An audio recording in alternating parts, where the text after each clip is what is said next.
एक common question जो हर video के कमेंट बॉक्स में आता है कि पीरियड में लड्डू गोपाल की सेवा कैसे करें।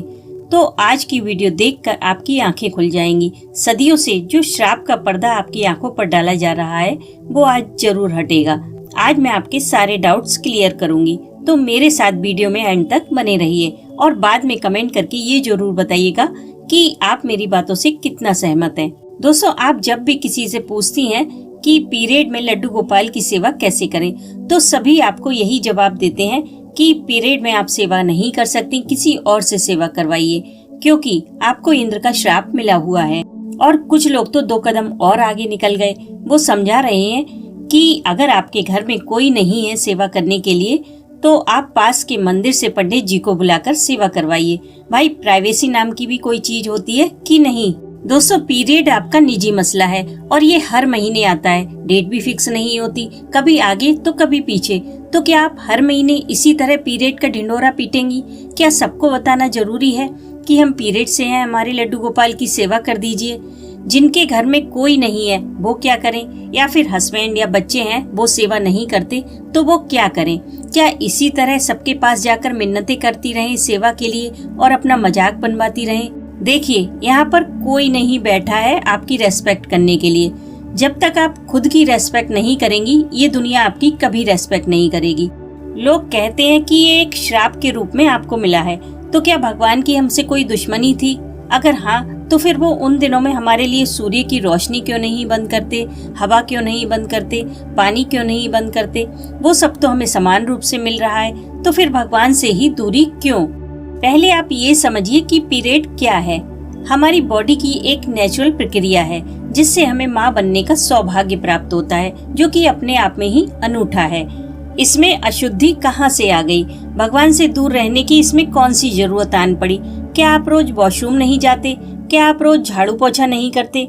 क्या आपके शरीर में कहीं चोट लग जाए तो आप ड्रेसिंग नहीं करते? तब तो आप अशुद्ध नहीं होते, फिर पीरियड में कैसे अशुद्ध हो जाते हो?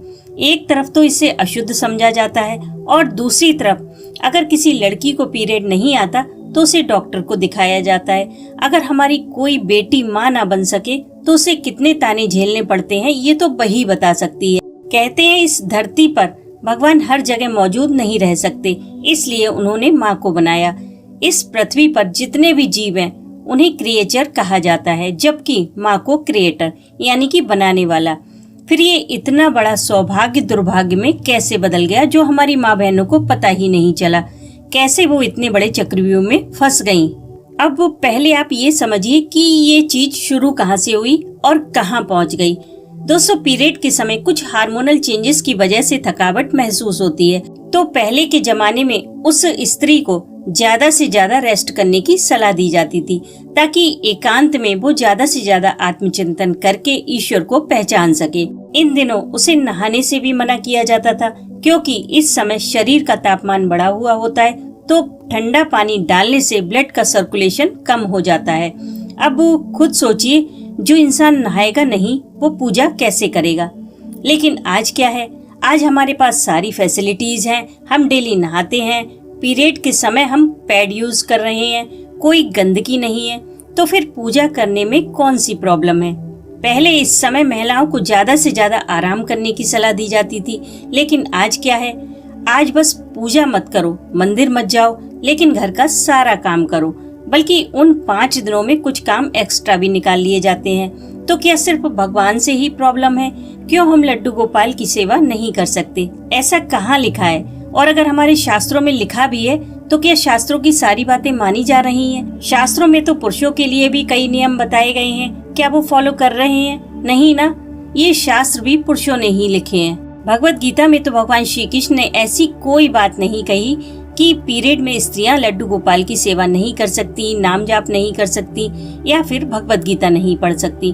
उन्होंने तो हमें बस यही समझाया है कि ये मनुष्य जन्म पाकर हमें भगवत प्राप्ति की दिशा में प्रयास अवश्य करना चाहिए, न कि पीरियड के झंझटों में उलझकर ये सोचना चाहिए कि उन 5 दिनों में पूजा कैसे करें। लेकिन भगवत गीता हमसे दूर कर दी गई और हमें थमा दिए गए किस्से कहानियाँ, जबकि स्त्रियों को भगवत गीता अवश्य पढ़नी चाहिए ताकि हम आने वाली पीढ़ी को सही दिशा दे सकें। अगर शास्त्रों की ही माने तो मनुस्मृति में लिखा है, यत्र नार्यस्तु पूजयन्ते रमन्ते तत्र देवताः, यत्रे तास्तु न पूजयन्ते सर्वास्तु त्राफलः क्रियाः। अर्थात जिस स्थान पर स्त्रियों की पूजा की जाती है और उनका सत्कार किया जाता है, उस स्थान पर देवता सदा निवास करते हैं और प्रसन्न रहते हैं। जहाँ ऐसा नहीं होता है, वहाँ सभी धर्म और कर्म निष्फल होते हैं। तो क्या ऐसा हो रहा है? कौन नारी को देवी मान रहा है? कौन उसका उतना सम्मान कर रहा है जितना करना चाहिए? आप में से ही बहुत सारी लेडीज रोजाना घर में ही अपमानित होती होंगी। तो सारे नियम स्त्रियां ही क्यों माने? क्यों उन दिनों में लड्डू गोपाल की सेवा के लिए इधर उधर गिड़गिड़ाएं? गीता में भगवान श्री कृष्ण ने स्वयं कहा है कि परमात्मा इस संपूर्ण जगत में व्याप्त है और जो हर जगह है उससे हम दूरी कैसे बना सकते हैं, और वो भी उन भगवान श्री कृष्ण से जो द्रौपदी की लाज बचाने के लिए साड़ी बनकर उनके बदन से लिपट गए थे। और क्यों भूल जाती हैं आप कि उस समय द्रौपदी भी पीरियड से ही थी। तो इस तरह का कोई वहम अपने मन में ना लाएं कि आप अशुद्ध हैं, सेवा नहीं कर सकती। बस उन दिनों में साफ सफाई का ध्यान रखें और बिना किसी वहम के अपने लड्डू गोपाल की सेवा करें, और अपने परमात्मा के बीच किसी भी अंधविश्वास को जगह मत दीजिए। पीरियड एक बायोलॉजिकल प्रोसेस है, इसमें आप किसी भी तरह से अशुद्ध नहीं होते हो। ये तो परमात्मा का दिया वो उपहार है जो सिर्फ नारी को मिला है। इस उपहार की कद्र कीजिए और बिंदास अपने लड्डू गोपाल की सेवा कीजिए। वीडियो अगर पसंद आई हो तो लाइक करके सब्सक्राइब जरूर कीजिएगा। मैं मिलती हूँ आपसे नेक्स्ट वीडियो में, तब तक के लिए हरे कृष्णा।